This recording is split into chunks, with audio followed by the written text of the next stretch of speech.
Olá, turma. Meu nome é Jamile Reis. Eu sou enfermeira, professora, amo muito tudo que eu faço e hoje estou aqui para fazer a aula de revisão das disciplinas de gerontologia e de oncologia, tá certo? Então, bora para a aula para a gente poder revisar, para logo depois a gente fazer, a nossa avaliação. Então, pessoal, nas disciplinas de gerontologia e oncologia, eu trouxe para vocês durante esses dias, certo? Começando aí por gerontologia, tá? A gente aprendeu aí sobre a definição e a diferença entre gerontologia e geriatria. Então, basicamente, a gerontologia é um campo de estudos interdisciplinar que investiga os fenômenos fisiológicos, psicológicos e sociais, culturais e relacionados com o envelhecimento do ser humano. Então, na gerontologia vai se estudar o processo de envelhecimento. Então, quando se estuda o processo de envelhecimento, a gente vai englobar aí agora dois pontos, que é a senescência e a senilidade. Ou seja, a senescência é o processo de envelhecimento comum do indivíduo, é o processo, onde as células elas vão passando pelo processo de desgastamento e vai tendo aí a sua renovação um pouco mais debilitada. Então, esse é o processo de envelhecimento comum do indivíduo. Vai ter algumas dificuldades? Vai, porém, é natural do processo de envelhecimento. Já a senilidade, um indivíduo jovem, por exemplo, ele pode se tornar uma pessoa senil desde quando ele perca, a sua independência motora e a sua independência, do seu sistema nervoso, ou seja, o indivíduo que ele fica acamado, que ele fica debilitado, mesmo sendo uma pessoa nova, ele pode ser classificado como uma pessoa senil, tá? A incontinência fecal, urinária, mesmo na juventude aí pode ser classificado. E já a geriatria é o ramo da medicina, ou seja, é a especialidade médica, associada ao estudo de prevenção e tratamento das doenças e da incapacidade, e em idades avançadas. Então, o processo da geriatria já é uma especialidade médica que vai fazer o processo, vai pegar aí com base na gerontologia os estudos e é a parte aí de aplicação desses estudos, basicamente. Eu coloquei lá nas aulas para vocês, nessa primeira aula, uma atividade de fixação e gostaria de poder compartilhar algumas observações com vocês. Então, na primeira questão tem, na sua opinião, há um preparo de nosso país para o envelhecimento da população? Então, a questão até de certa reflexão. Nas lives a gente pôde ter um tempo de discussão, mas será que de fato o nosso país está preparado para esse processo de envelhecimento? Para esse processo onde, cada vez mais os jovens têm sido assassinados, as mulheres não têm tido a mesma quantidade de filhos que se tinha, há mais ou menos 10, 15 anos atrás. Hoje em dia, justamente, a média é que uma mulher ela tenha 2 ou 3 filhos, Então, com essa estatística aí, consequentemente, a nossa população ela vai tendo aí uma grande estatística de envelhecimento. E será que o nosso país está preparado? Tá? Então, há índices que deixa aí um pouco os nossos idosos um pouco a mercê. Porém, a gente tem o Estatuto do Idoso, certo? A gente tem aí normas que se aplicam, tá? E que de fato funcionam. Precisa ainda ter um crescimento, ter uma melhora, precisa, mas já está aí em curso, É correto aí, na questão 2, é correto afirmar que o adoecimento do idoso está relacionado apenas ao processo de envelhecimento? Não, Então, o processo de adoecimento, o processo patológico do idoso pode ocorrer simplesmente por um mau cuidado da sua própria saúde. Então, não está relacionado simplesmente ao envelhecer. Ao envelhecer, vai ter características patológicas que o indivíduo ele pode desenvolver? Pode, mas na verdade não vai estar associado diretamente ao envelhecimento, e sim a condutas que esse indivíduo teve durante toda a sua vida, Número 3, diferencie senilidade de senescência. Então, a senilidade é o processo onde, tem um envelhecimento associado, aí às patologias. E a senescência é um processo natural de envelhecimento do indivíduo. 4, conceitue gerontologia. Então, a gerontologia, como a gente já falou, é justamente o estudo do processo de envelhecimento, englobando tanto a senilidade quanto a senescência. 5, conceitue geriatria. A geriatria é uma especialidade médica que estuda o processo de envelhecimento e que trata desse processo de envelhecimento, né, tanto englobando também a senilidade e a senescência. Sexto, estabeleça o papel da enfermagem no cuidado à pessoa idosa. É muito importante o papel da enfermagem, né, no cuidado à pessoa idosa, porque a equipe de enfermagem que faz os cuidados, né, a aplicação técnica dos cuidados, ou seja, quem vai fazer o banho, quem vai fazer a mudança muitas vezes de decúbito, é quem vai fazer a medicação, é quem vai acompanhar as queixas, é quem vai acompanhar os sinais e sintomas, né, daquele indivíduo no decorrer do tratamento. Então, é muito importante o papel da enfermagem no processo do cuidado à pessoa idosa, tá? Entramos agora para a política nacional da pessoa idosa, tá? Se você quiser acompanhar essas aulas que eu estou falando aqui, os tópicos completa, assiste os vídeos anteriores que você vai acompanhar essas aulas aí. Mas bora lá. Então, na Política Nacional de Saúde da Pessoa Idosa, né, diz o seguinte: envelhecer, portanto, deve ser com saúde de forma ativa, livre de qualquer tipo de dependência funcional, o que exige promoção da saúde em todas as idades. Importante acrescentar que muitos idosos brasileiros envelheceram e envelhecem apesar da falta de recursos e da falta de cuidados específicos de promoção e de prevenção em saúde. Então, sabemos que muitos idosos têm realmente ficado à mercê, né? Tem a falta aí de cuidados. Muitas vezes o idoso, né, ele não tem o respeito merecido. E isso também, pessoal, tem uma questão muito envolvida aí, uma questão cultural, certo? Porque desde o momento em que você, né, tem a sua mãe e você vê que você ali é um filho, que vê você, que cuida de você e tudo mais, e quando chega o processo onde esse idoso ele volta, né, que a gente fala que volta a ser uma criança que necessita do cuidado, e esse filho não oferta esse cuidado, então aí tem algumas questões características da própria criação e da própria cultura do nosso, né, aí muitas vezes da localidade onde esse indivíduo vive, certo? Nessas considerações, né, diz o seguinte, olha só, assim, embora a legislação brasileira relativa aos cuidados da população idosa seja bastante avançada, a prática ainda é insatisfatória, ou seja, no nosso país, certo, é avançado os cuidados. Os nossos idosos, eles têm políticas públicas que protegem, porém, talvez tenha uma dificuldade aí de ser eficaz, né, a vigilância, né, e o acompanhamento dessas leis, né, para ver realmente se está sendo cumprida.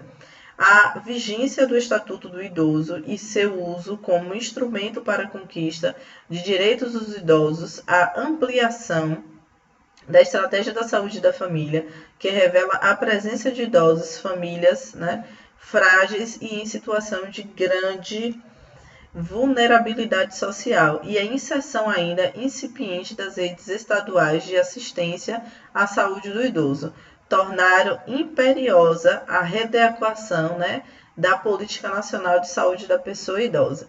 Então, nesse processo, a gente ainda está passando por processos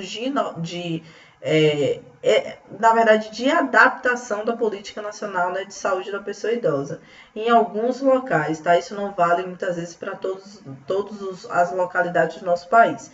Porém, né, tem ainda essa questão da política nacional, ter o envolvimento com a comunidade, ter o envolvimento, né, para ter essa mudança de pensamento, para que essa pessoa idosa ela tenha aí o respeito devido, né? Com esta pequena síntese do Estatuto do Idoso que foi elaborada, podemos analisar que é lamentável a situação em que se encontra o idoso no Brasil, e não pela legislação, pois ela é farta, mas mal elaborada ou simplesmente descumprida.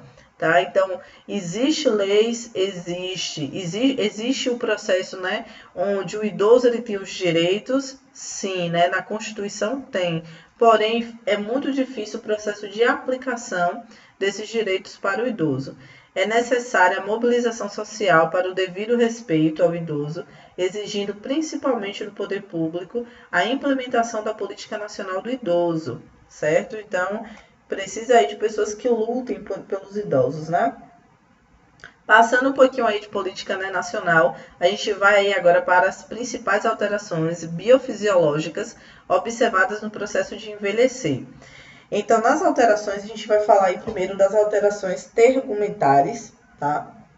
Então, falando de sistema tegumentar, a gente fala de pele, certo? Então, nesse processo vai ter lentificação da renovação da pele, adelgaçamento, né, da espessura da pele, ou seja, vai ficar mais enrugado, diminuição da elasticidade da pele, então é característico a pessoa idosa, né, a pele já é bem característica, diminuição da lubrificação cutânea, certo? Então, muitas vezes tem uma tendência a ter um ressecamento maior, a pele fica um pouco mais fininha, certo? Pele mais ressecada, e esse é um processo aí, né, justamente das alterações tegumentares. A gente tem ainda na alteração tegumentar os pelos, né, ou seja, né, que pode ser chamado, né, de faneros. Aí vai ter a diminuição geral, né, dos pelos, aparecimento de pelos em regiões anômalas, por exemplo, a idosa, ela nunca teve pelo, né, no buço, vai começar a ter, nunca teve na parte do queixo, vai começar muitas vezes a ter.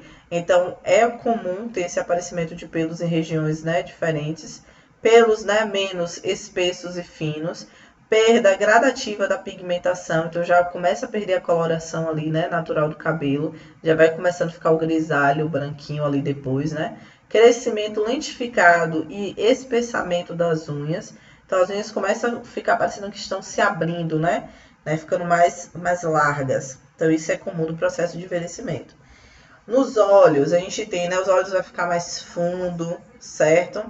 Vai ter o surgimento aí do arco senil, tá? O arco senil, pessoal, é quando você olha para o idoso e você vê a profundidade, né, na cavidade ocular, e esse olho ele parece que fica um pouquinho mais caidinho, então ele forma como se fosse um arco mesmo aí. Diminuição da elasticidade do cristalino, diminuição da acomodação visual, diminuição do tamanho da pupila, tá? Diminuição da velocidade da luz também, né? Então, vai ter aí essa dificuldade, né, visual também. Então, é muito mais propício nessa fase o idoso, né, acabar desenvolvendo, né, catarata e outras doenças, né, oculares. Nos ouvidos, né, a gente vai ter aí o tímpano, né, torna-se mais espesso, tem tendência a formações de tampões de cerume, é muito comum isso no processo de envelhecimento. Degeneração do ouvido interno e do nervo auditivo, levando a presbiacalsia, né, perda aí da audição, comum a partir dos 60 anos de idade. No nariz, ao aumento do tamanho, diminuição da capacidade olfativa e aumento, né, da pilificação interna, ou seja, os pelos começam muitas vezes a sair um pouquinho aí para fora, porque começa a ter um aumento aí, tá, do crescimento. Na boca tem diminuição, né, da produção de saliva, então muitas vezes você olha o idoso quando ele fala, ele tá ali parecendo que tem, né, a saliva ficou bem esbranquiçada, porque realmente está ressecado, né, tem uma pouca produção.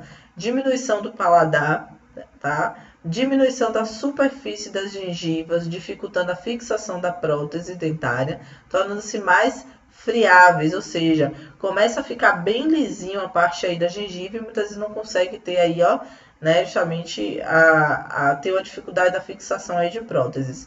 Tendência, né, de perda progressiva dos dentes que se tornam mais escuros, tá? Vamos falar agora de hidratação e nutrição aí da pessoa idosa, muito importante. Essa aí foi a nossa última aula de gerontologia, né, que eu tratei da hidratação e nutrição da pessoa idosa. Então, a gente tem, ó, fatores que influenciam, né, na nutrição do idoso. Então, a gente tem a menor sensibilidade dos sentidos, né, visão, paladar e olfato, já está no processo da senescência. Dificuldade da mastigação e na salivação. Digestão mais lenta, prisão de ventre mais frequente, né? Justamente por lentificar o processo de mastigação e de salivação. Então, o bolo alimentar ele não umedece na proporção correta e, consequentemente, acaba afetando nos outros processos no sistema digestório. Menor sensação de sede, solidão na internação. Outra coisa, esse processo da menor sensação de sede pode acontecer simplesmente por esquecimento, tá? O idoso ele tem essa tendência a ter o esquecimento. Maior frequência de doenças e ingestão de medicamentos pode estar provocando outras situações aí, né, que pode complicar para o idoso, certo? Então, pessoal, na parte, né, de gerontologia, se vocês tiverem alguma observação, pode comentar aí, né, que eu posso estar tirando as dúvidas de vocês, mas no mais, resumindo, basicamente foi tudo isso que a gente tratou nessas últimas aulas. Então vamos agora para a parte, né, de oncologia. Então a gente vai falar de início aí das ações de prevenção primária e secundária no controle de câncer, certo? Então olha só, fatores de risco são definidos como qualquer coisa que aumenta o risco de um indivíduo desenvolver determinada doença ou sofrer um determinado agravo. De maneira oposta, né, os fatores de proteção são aqueles que reduzem esse risco. O câncer é uma doença genética cujo processo tem início com um dano a um gene, certo? Ou um grupo de genes de uma célula e progride quando todos os mecanismos de complexos de sistema imunológico, de reparação ou destruição celular falham. Então, pessoal, a célula, né, carcinogênica, ela de certa forma é uma célula oportunista, certo? Então, hoje, né, nós respondemos aí um questionário e ele falava sobre o processo do câncer, se o processo onde é produzida as células, ou seja, o processo de hematopoese é que está danificado e danifica a produção das células. Não é dessa forma. Nós temos, né, genes justamente, né, carcinogênicos, porém ele pode despertar e começar a sua produção ou não. Mas ele não está lá basicamente na produção, né, das células. Ele tem células existentes e que elas sofrem a mutação posterior, certo? Eu até dei um exemplo muito simples, é como se fosse uma mãe. Você tem um filho, cria o filho, educa o filho, e quando chega na fase adulta, ele decide fazer tudo diferente do que você ensinou. Mas ele já não nasceu assim, ele decidiu na fase adulta fazer o que achava melhor para si. Então a mesma coisa acontece com as células, né, carcinogênicas. E aí, pessoal, o câncer, né, é uma doença na célula na qual há alterações do mecanismos normais de controle, né, do crescimento e proliferação celular, que resultam em alterações morfológicas da célula e aberrações nas características do tecido.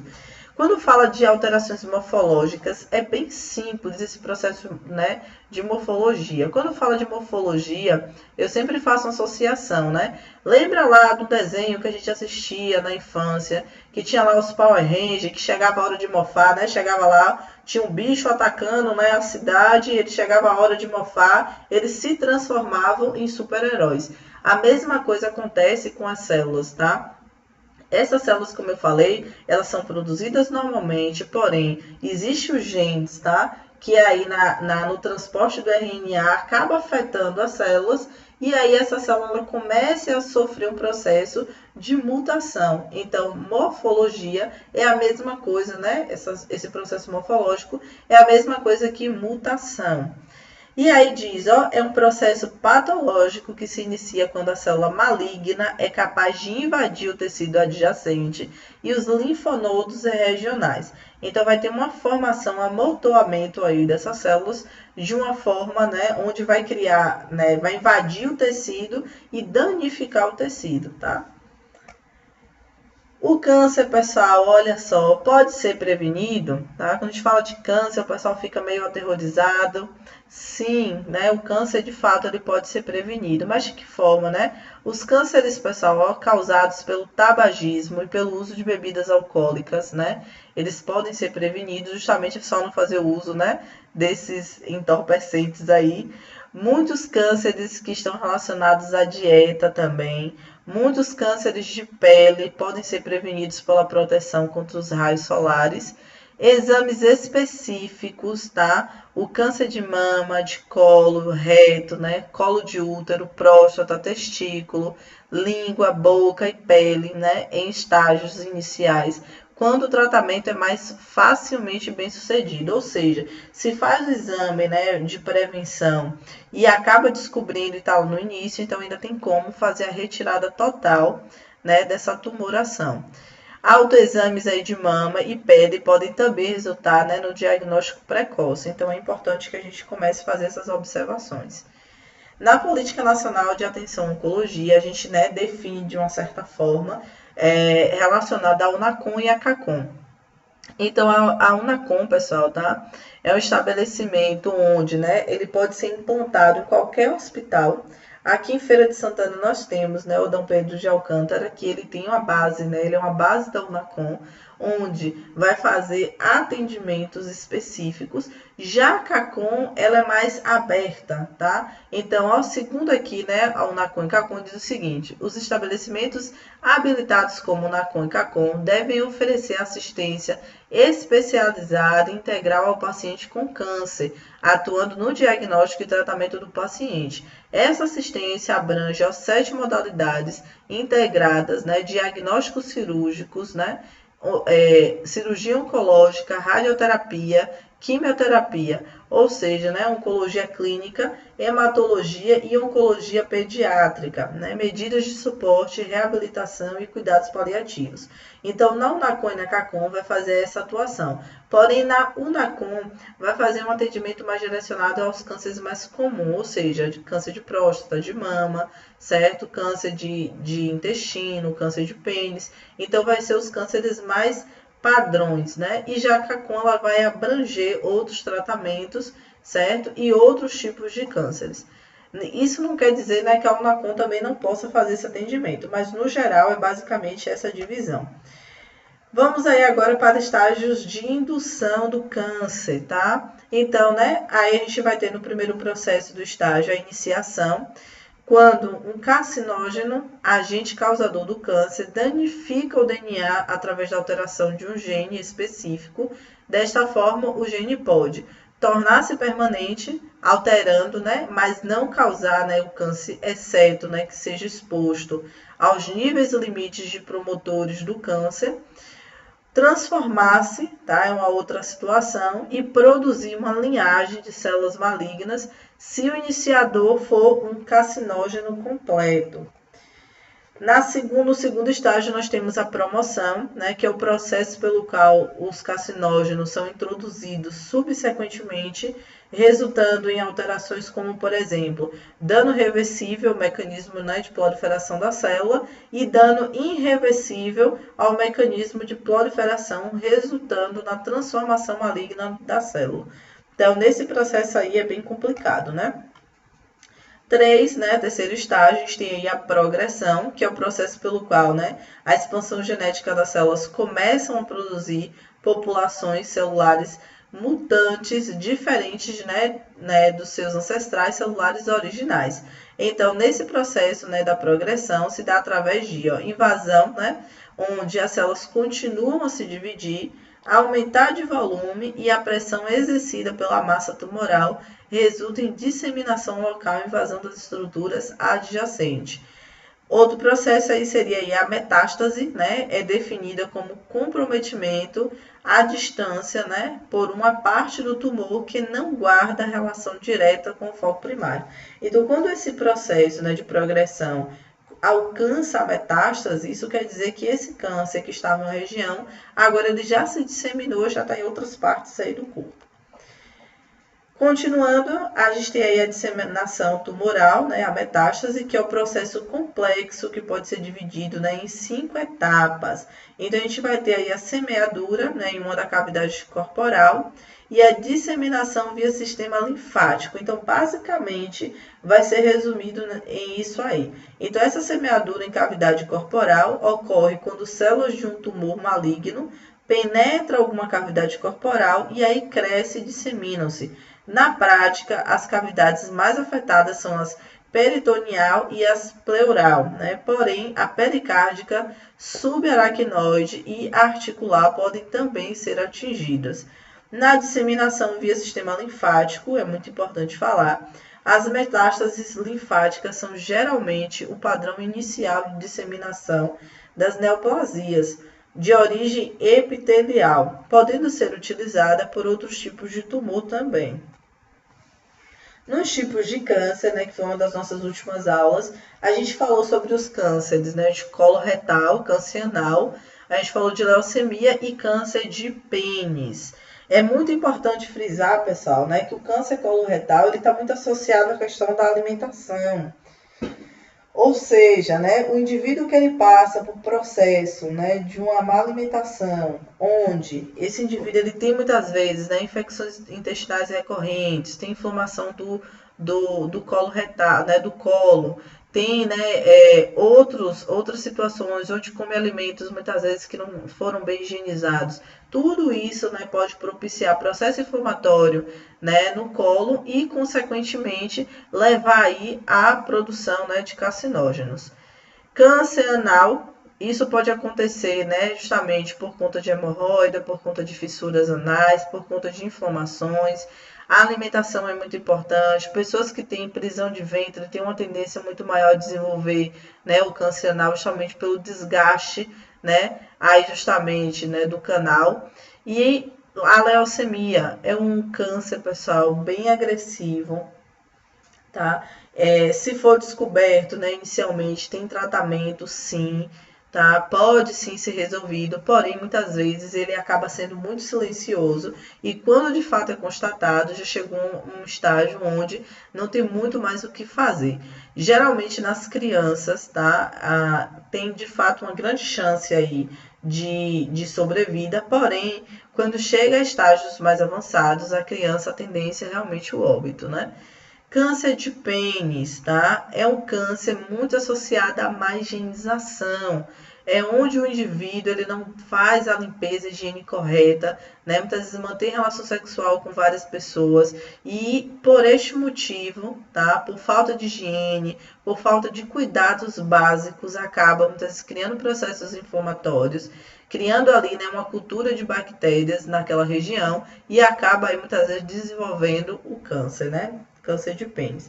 Então, pessoal, basicamente, né, foram esses os tipos, mas vamos falar um pouquinho mais ainda, né, sobre tipos de câncer. Então, num resumo geral, a gente tem, né, câncer de pulmão, boca, laringe, que vocês podem, né, aí, né, como método de prevenção, evitar o consumo de cigarros para evitar esses tipos de câncer. O câncer, né, de estômago, reto e mama, ó, o ideal como prevenção é comer alimentos saudáveis e praticar exercícios físicos. Né, tipos de câncer de mama, intestino, boca e esôfago. É muito importante evitar bebidas alcoólicas.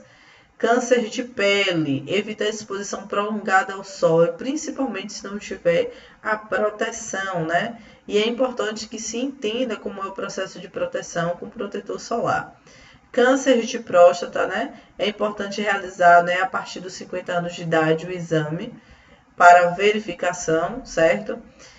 Câncer de colo de útero, realizar exames preventivos a partir dos 25 anos de idade, tá? Se até então não tiveram relação sexual, porém, tá importante que o preventivo, porque quando fala de preventivo, aí não é o preventivo exame, tá?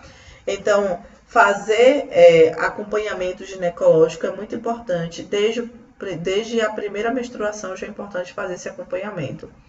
Câncer de mama, realizar, né, mamografia a partir dos 40 anos de idade. E fazer, claro, né, o autoexame. Mesmo que você esteja aí, né, com 30, com 20, antes dos 40 anos de idade, fazer o autoexame porque é muito importante. Então, basicamente, pessoal, essa é a revisão. Para vocês verem que o assunto ficou bem, né, resumido aí, tá? Deixa eu abrir a câmera aqui para vocês. Então, ficou, né, de fato, bem resumido o assunto, para que vocês possam fazer o estudo. Qualquer coisa, volta nas aulas, rever essas aulas. Isso aí é basicamente para você entender. Respondam um questionário completo, tá? Não esqueçam de fazer isso. E eu garanto que vocês irão se sair muito bem, né, nessas avaliações. Para quem está acompanhando desde o início as aulas e não é o aluno, né? Não é meu aluno, né? Não está acompanhando essas atividades, fica a dica aí para você fazer a sua revisão e suas anotações. E com base nessa revisão aí, já aproveita, né? Pessoal, um cheiro para vocês. Muito obrigada, tá? Muito obrigada por estar acompanhando, por estarem participando das aulas aqui comigo. E aí, até a próxima, pessoal. Ó, cheiro. Tchau, tchau. Qualquer coisa, me chama no WhatsApp ou no Instagram, que eu tô aqui disponível para responder, tá?